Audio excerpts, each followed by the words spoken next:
Abstract properties of definite integrals are definitely worth taking the time to get to know and practice. They have applications in, for example, probability, statistics, and Fourier analysis. In problem 1, we've got two functions that we're making some assumptions about, f and g. We assume that the integral of f from negative 2 to 3 is 11, the integral of g from negative 2 to 0 is negative 4, and the integral of g from 2 to 3 is positive 2. We're also supposing, in part A at least, that g is an even function. That's very, very helpful here. And our goal is to find the integral of this linear combination of f and g, 4 times f of x minus 8 times g of x. So for both part A and part B, in part B we assume g is an odd function. We need to start with the fact that the integral is what's called a linear operator. And what that means is that when you integrate a combination, a linear combination of functions where you've got one constant times the first function plus another constant times the second function, in this case the second constant's negative 8, you get the same linear combination of the integrals themselves. You get 4 in this case times the integral of the first function, f of x, minus 8 times the integral of the second function, g of x. That's the very first thing to know for both parts A and B. In fact, in both parts we're also assuming that the integral of f is 11. So this is an 11. So the only thing we have to do to finish the problem in both parts A and B is to figure out what this thing is right there. What is the integral of g? That's going to be based on abstract properties of integrals as well. In particular, the fact that the integral of g over the interval from negative 2 to 3 can be broken up into pieces. For example, since we know the integral from 2 to 3, maybe we want to break this into two pieces where the first integral is from negative 2 to 2, and the second integral is from 2 to 3. Because, again, we know the integral of g from 2 to 3. This is a 2. So that now begs the question, what is this thing?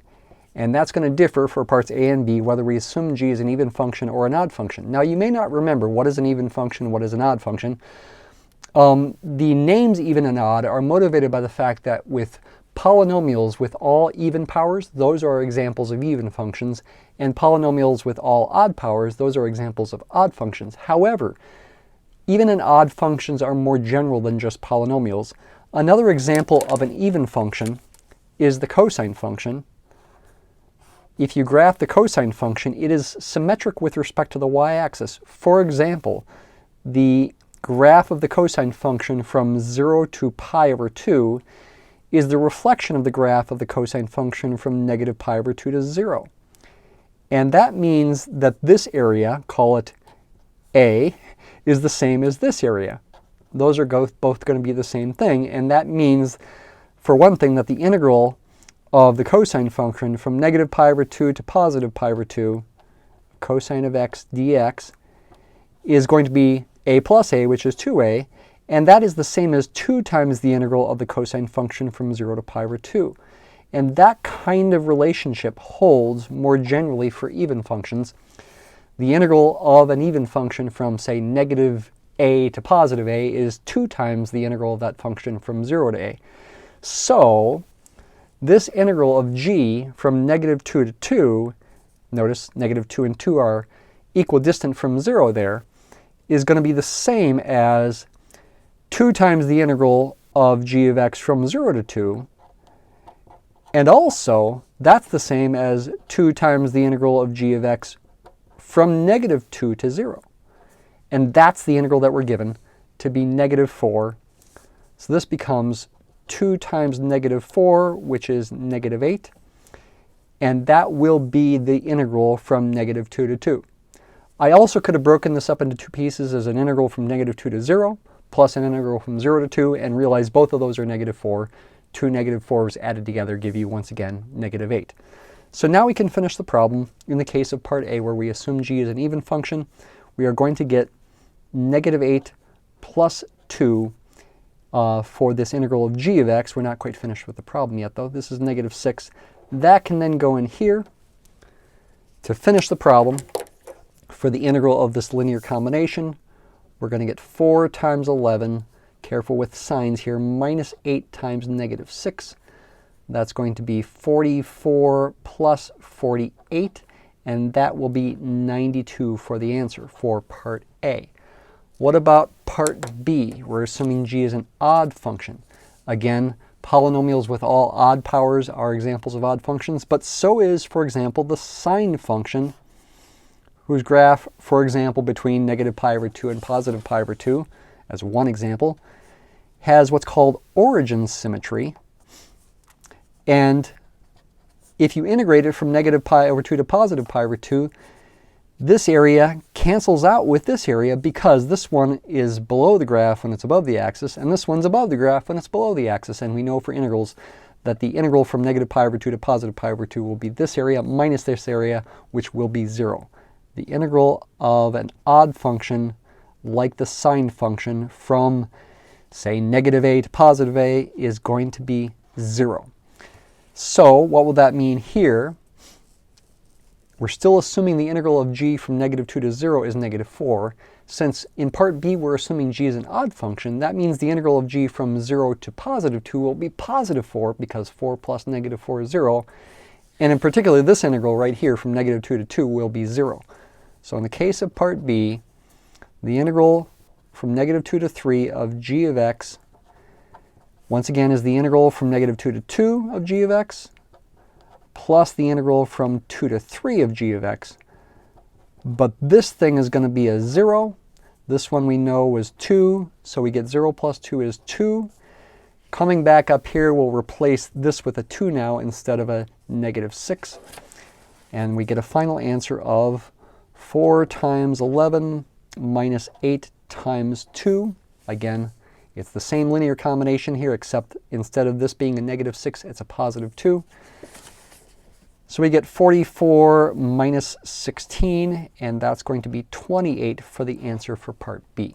In problem number 2, we get a little bit more practice with linearity of the definite integral operator, as well as symmetry. And we also talk about the idea of the average value of a function.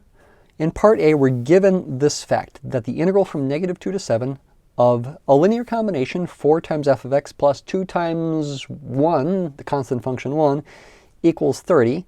And the goal is to find the integral of f of x itself. All right, let's do that first here. So we need to use the fact that 30 is this integral again, integral from negative 2 to 7 of 4 times f of x plus 2 dx. Use the linearity of the integral operator to write that as 4 times the integral of f of x dx plus, well, you could say 2 times the integral of 1 dx, or you could just say plus the integral of 2 dx. Integral from negative 2 to 7 of 2 dx. What do we do here? Well, this integral is definitely doable. We don't know what f of x is. We're trying to find its integral. We're thinking about abstract properties, but this integral we definitely can figure out. That's a constant function, 2. I mean, you could use the fundamental theorem of calculus if you want, but you don't have to, because you can just think about it as an area under a horizontal line up at y equals 2, where we go from negative 2 to 7. It's going to give you the area of this rectangle. Base times height will be 9 times 2. This is an 18. If you were thinking of it in terms of the fundamental theorem of calculus, you'd do 2x evaluated from negative 2 to 7, and you'd get 14 minus negative 4 is 18. That would be another way to confirm that the answer for this integral is 18. And now what we have is a linear function in the unknown integral that we're trying to find. So I need to just subtract 18 from both sides to say 4 times the integral that we're trying to find is 30 minus 18, which is 12. And then divide both sides by 4 to get the final answer. For the integral that we're trying to find, the integral of f of x from negative 2 to 7 is going to be 12 divided by 4 will be 3. That will be the answer for part A. Part B says, what is the average value of f over this entire interval from negative 2 to 7? In this particular problem, I'm just going to do it with a formula. In some later problems, we'll also talk about the geometric meaning of average value. But as far as a formula goes, in general, the average value of a continuous function f, say, over an interval from a to b is 1 divided by the length of the interval, which is b minus a, times the integral of the function. And by the way, the units would be the units for the integral, which would be units of f of x times units of x, divided by the units of x. So in fact, the units for the average value are the same as the units for the function f of x, because the units with x would cancel out. Anyway, coming back to actually doing this with the problem at hand, we're talking about a being -2 and b being 7, so I get 1 over 7 minus -2. And then the integral is 3, so I get 3 over 9, which is 1/3. That is the average value of this function over the interval from -2 to 7. Part C, for a different function, this function here that's in this figure below, write the integral of this function from 0 to 3 in terms of the integral from -1 to 1 and the integral from 1 to 3. That's kind of a weird sounding question. What in the world? Well, it's properties of integrals. The integral from 0 to 3 will be the integral from 1 to 3 plus the integral from 0 to 1, as we saw in problem number 1. And hey, look at this graph of f of x. It looks like it's got y-axis symmetry. It looks like an even function. That is the implicit assumption here. So the integral from -1 to 1 will be twice the integral from 0 to 1. Said another way, the integral from 0 to 1 will be 1/2 of this integral. So let's go ahead and write this out in steps here. The integral of f of x from 0 to 3 is the integral of f of x from 0 to 1 plus the integral of f of x from 1 to 3. We have partially accomplished our goal in terms of writing it in terms of these. We've got that one in there. And this one can be related to this one because, again, it looks like f of x is an even function. This integral is going to be 1/2 the integral from -1 to 1. And then we have this integral right there. So this is how to do part C. We don't know f of x. That's okay. We've related the integral that we want to these other two integrals in the way that the directions specify. We know that definite integrals can give you areas under curves. They can also give you areas between curves. In this case, y equals sine of x and y equals cosine of x when x goes between 0 and pi over 4. It's definitely a good idea to draw graphs here to see what's going on. The sine function looks like this. The cosine function looks like this. And in fact, this is definitely pi over 4 right there where they intersect. Oops, pi over 4, not pi over 2. Pi over 4 is 45 degrees. So the area between them that we are after is this area right here. It's very important to draw the graph, for one thing, to see that they cross there. So that's going to give you the area between them. And which one is above the other?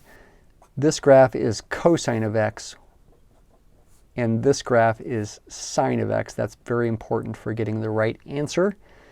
It just says area here. It doesn't say signed area, S-I-G-N-E-D. We are after a positive answer here. The area between them is going to be the integral from 0 to pi over 4 in this case of the higher function minus the lower function. Cosine of x minus sine of x, not the other way around. This is a linear combination of cosine and sine. I could write this as the integral of cosine of x from 0 to pi over 4 minus the integral of sine of x from 0 to pi over 4, but I don't have to. I can just go ahead and do the integral as is using the fundamental theorem of calculus, which is what I focused on in the last video. Find an antiderivative of cosine of x minus sine of x. A little bit of thought, a little bit of guessing, educated guessing reveals that, well, sine of x plus cosine of x is an antiderivative, right? Because the derivative of sine of x is cosine of x. The derivative of cosine of x is negative sine of x. And yes, the derivative of a sum is the sum of the derivatives, linearity of the derivative operator.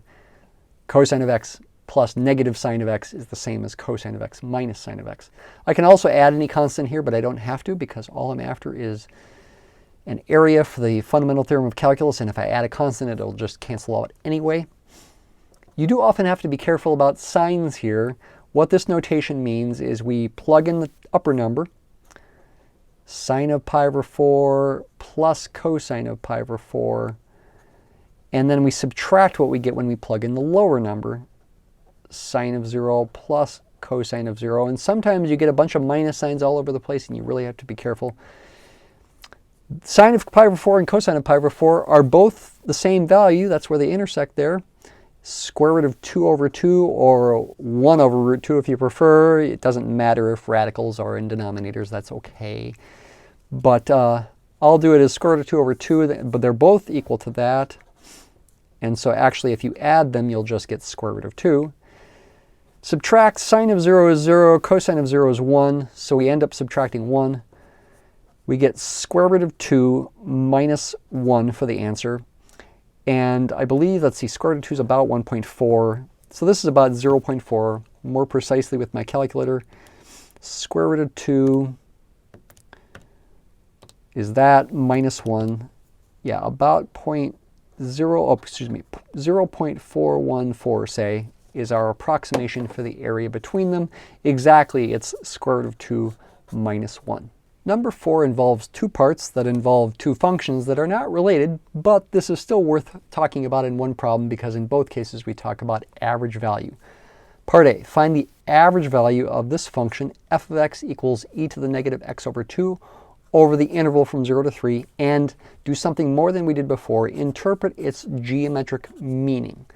All right, let's start with just the formula again. The average value of f over the interval in question from a to b, once again, as we saw before, is 1 over b minus a, 1 over the length of the interval, times the integral of the function from a to b. In this case, that's 1 over 3 minus 0 times the integral from 0 to 3 of e to the negative x over 2. Let's use the fundamental theorem of calculus now to do this integral. Careful, do some educated guessing here. You also could use something called u substitution or w substitution, depending on what book you use, to help you do this integral. But you really can do it with guessing as long as you're careful. You know it's got to involve an e to the negative x over 2. That's the only thing that makes sense. But the question is, what constant should go in front here? It's got to be something such that when I take the derivative of this and use the chain rule, I get a coefficient of 1 after simplification.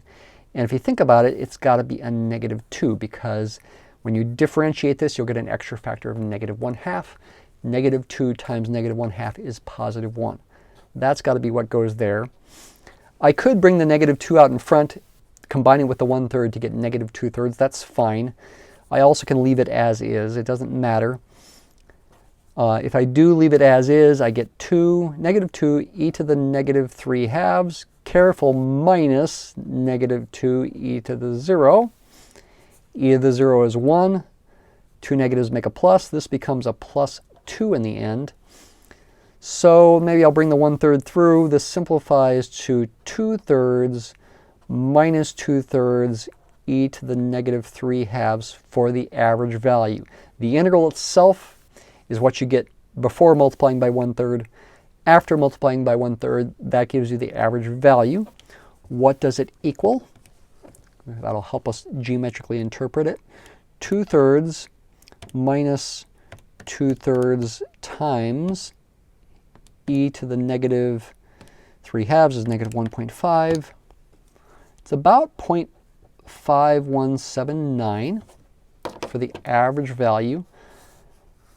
What's the geometric meaning? The geometric meaning is based on the fact that we can rewrite this equation in another way. I could multiply both sides by b minus a and say that the integral of a continuous function f of x from a to b is its average value over the interval times the length of the interval. Now, the length of the interval could be interpreted as the base of a rectangle where this is the height. So the average value is like an average height of the function. It's the height of a rectangle whose area is the same as the area under the graph. So in our example, the integral from 0 to 3 of e to the negative x over 2, I'll go ahead and write this as an approximate equation, is approximately 0.5179 times 3 minus 0. Graphically, let's see what the graph of this exponential decay function looks like. Let's see here. Go to my y equals screen, plug in the function e to the negative x over 2, which is the same as e to the negative 0.5x. My window goes 0 to 3. This function's exponential decay, it's going to start out with a value of 1 when x is 0 and go down. So maybe I should do this. Let's see what it looks like. Here's the function. What's the value of the integral? The area under the curve. Choice 7 here. Left limit is 0, right limit is 3. That area is about 1.5537, 3 times 0.5179. 1.5537 divided by 3. We did some rounding here, so we do get 0.5179. What this shows is that if we made a rectangle with this height, 0.5179, this is one here. Let's see, maybe I should be more careful about my graph here. E to the negative 3/2 is the value of the function at 3. E to the negative 1.5 is about 0.22. That's what the second coordinate of that point is, 0.22. If I make a rectangle with this height, 0.5179, say about right there, that the area of that rectangle equals the area under the graph. That's how to geometrically interpret average value. Now that might not seem like a big deal. It's a bigger deal than you might imagine. For one thing, it can help you very quickly estimate integrals, even if you don't have access to the fundamental theorem of calculus because the antiderivative is too hard to find. Probably more importantly is thinking about average value in the context of multivariable calculus to help you understand what's called a double or triple integral of a function might be, or a line integral. Those are multivariable calculus topics. And thinking about average value in those contexts, I have always found to be very helpful to think intuitively about the meaning of those integrals. Part B. Let r of t be the rate, a derivative, in cubic meters per second that water enters a reservoir at time t.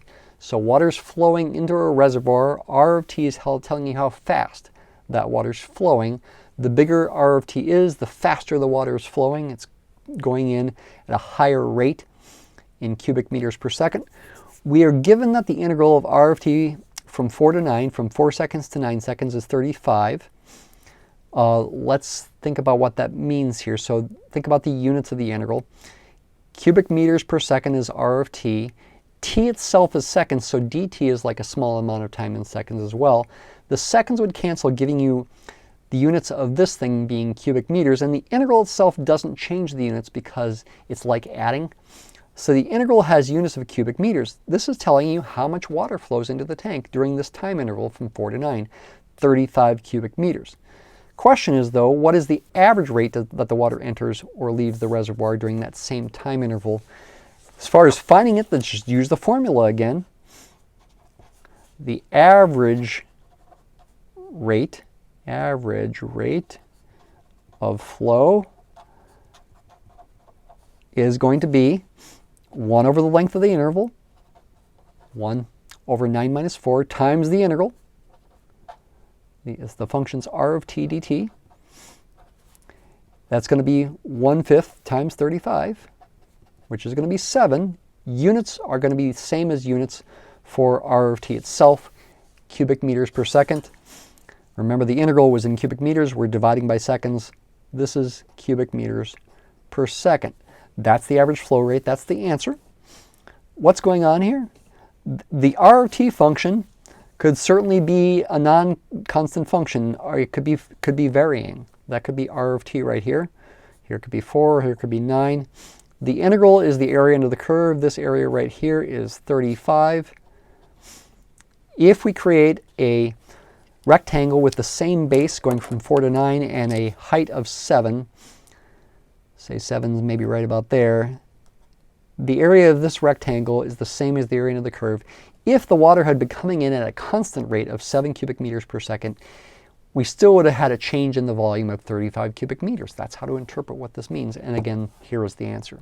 Number 5 says, without computing the integral, proof that the integral that we're after here is between 2 and 6. Yikes. Without computing the integral, that's actually a good thing here, because doing this integral is actually really hard. I would encourage you, even with the FTC, to imagine if you could do it or try to do it, and I would guess you probably would not be able to. I haven't really proved that, but I'm pretty sure that's the case. Actually, just for a bonus here, let me actually see if it's computable exactly or not with elementary functions. I'm going to use a program called Mathematica here to just do an antiderivative of this and see if it even gives us an answer, or if it's a non-elementary function. That just popped into my mind as something interesting to do here. Square root of 1 plus x cubed dx. I'm just after an antiderivative here. Oh boy, it involves hypergeometric 2f1, whatever that is. Okay, yeah, this integral is pretty much impossible to do by hand, is what that means. You can only approximate it. You can't evaluate it exactly. You need some sort of numerical scheme to approximate it. We're just trying to prove it's between 2 and 6. Sounds difficult, especially since you can't evaluate with the fundamental theorem of calculus, but I think it's easier than it looks. The graph of this function, what does it look like? It is an increasing function. As x increases, this increases. What's its value when x is 0? It would be square root of 1, which is 1. What's its value when x is 2? It would be 2 cubed is 8, plus 1 is 9, square root of 9 is 3. This function increases from 1 to 3 as x goes from 0 to 2. Is it concave up or concave down? I think it's probably slightly concave up, because that power 3 and a square root kind of gives you like a 3/2 power. That's not a rigorous explanation. So I think the graph looks something like this. And if you think about the fact that the integral gives you the area under the curve, and use a very rough Riemann approximation, a left-hand sum with n equal to 1 would give you the area of this rectangle, and a right-hand sum with n equal to 1 would give you the area of this bigger rectangle. The area of this one's 2, the area of the bigger one's 6, right? Base times height. Okay, is that a proof? Well, technically, to do a proof, we should use a theorem. There is a theorem that goes like this. Let me go ahead and write it out. If f of x is continuous on a closed interval from a to b, say, and if it's always between two values, call them little m and capital M, lowercase m and capital M, for all x in that same interval from a to b, then the integral of f from a to b, which will exist when f is continuous, will be between little m times b minus a and capital M times b minus a. I'm not going to prove this theorem. It's basically pretty intuitive if you think about a similar kind of picture. The little m here is 1 and the capital M here is 3. But now if we use this theorem without bothering to prove it you have to think about Riemann sums. It's not as hard as you might imagine, but it's still not easy if you're not used to it. To use this, it's fairly easy. We just identify what little m and capital M are, as well as a and b. So here's our proof.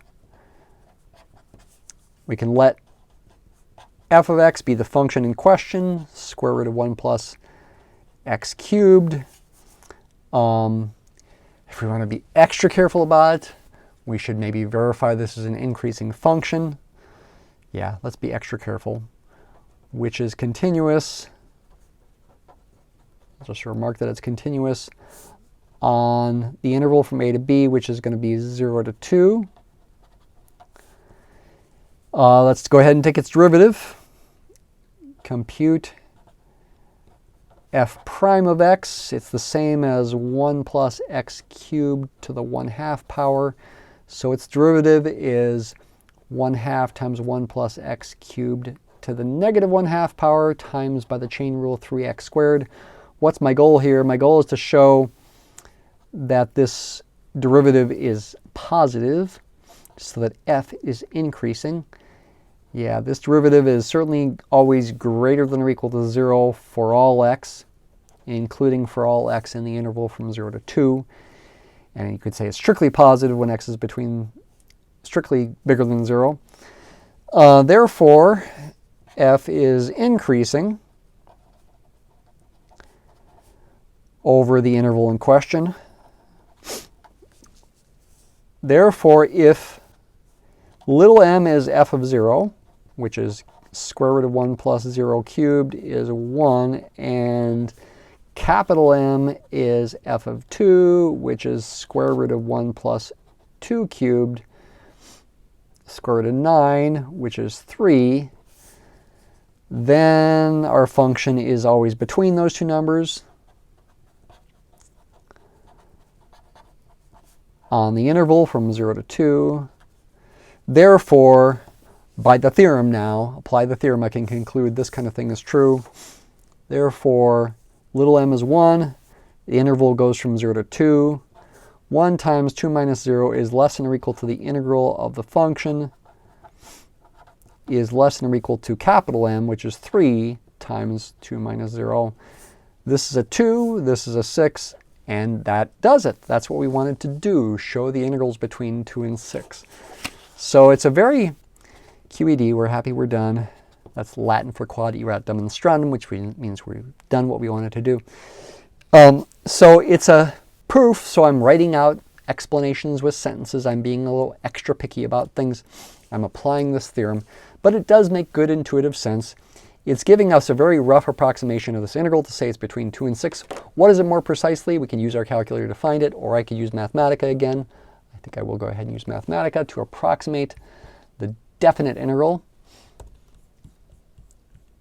Actually, if I go 0 to 2, square root of 1 plus x cubed dx, it's going to give me an exact answer involving hypergeometric. But then if I go n of that previous output, it's about 3.24 for the answer.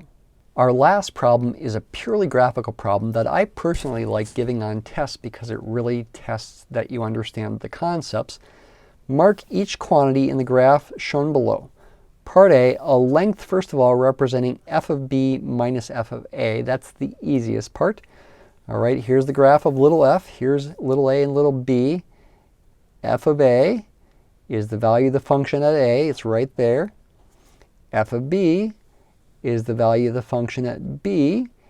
It's right here.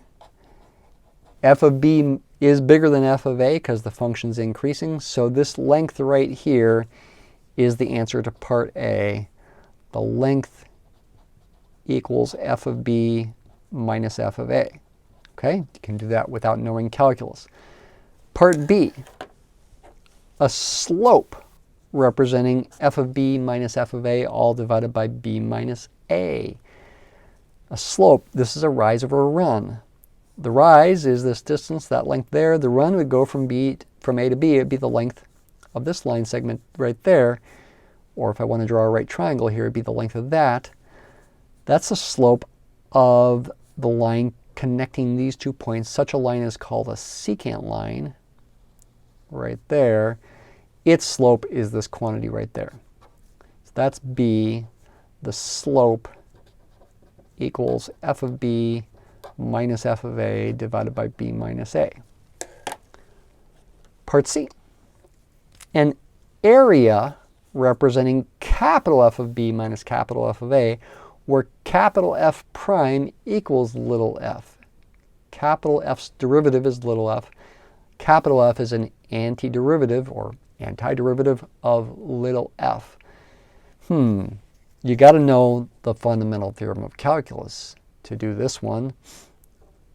Capital F of b minus capital F of a is, by the fundamental theorem of calculus, the integral of its derivative, which is little f, from a to b. But little f is this graph. And that integral is the area under the graph because the graph's above the axis. So this area under the graph of little f from a to b, that's C. The area equals capital F of b minus capital F of a. Okay? And our last part of the video here is to do part D, a length roughly approximating the ratio capital F of b minus capital F of a divided by b minus a, where once again capital F is an antiderivative of little f. That looks like part B. This is a slope of a secant line as well? Well, yes, if we had the graph of f, it would be the slope of a secant line for the graph of capital F is what I meant to say. But we only have the graph of little f. Now you could try to draw the graph of capital F. Its slope would be positive because little f is positive, and it would be concave up because little f is increasing. It'd go up like that, and you could try to draw it, but that's not the point. We're not after a slope, we're after a length. Oh, this is related to something else we've already done in the video. Average value, right? Because we're dividing by b minus a. This is the same as by the fundamental theorem of calculus, 1 over b minus a times the integral of little f from a to b. And that is, as we've seen, the average value of little f over the interval in question. So this length that we're supposed to identify in part D is supposed to be the average value of the function, the height of a rectangle whose area is the same as the area shaded blue here. Didn't talk about this before with the examples before, but you can estimate average values roughly based on whether the graph is concave up or concave down. This one's concave down. The average value of f is going to be a little higher than halfway between these when the graph's concave down like this, because in a sense it's like the function spends most of the time, so to speak, if x were time, in higher values than it does in lower values. So this is halfway between f of a and f of b, but the average value of f itself has got to be a bit higher. This length right here is going to be the length, this is d, will be capital F of b minus capital F of a divided by b minus a. A rectangle with that height will have approximately the same area as the area under the graph. The idea being this area and this area, so it should cancel it out. Maybe it should be even a little higher here by the way it looks. Okay? That length right there is the height of a rectangle whose area is the same. If the graph's concave up instead, if it looked like this, then it's like the function spends most of the time in lower values compared to higher values, and the average value is lower than halfway between the extremes. Thanks for watching.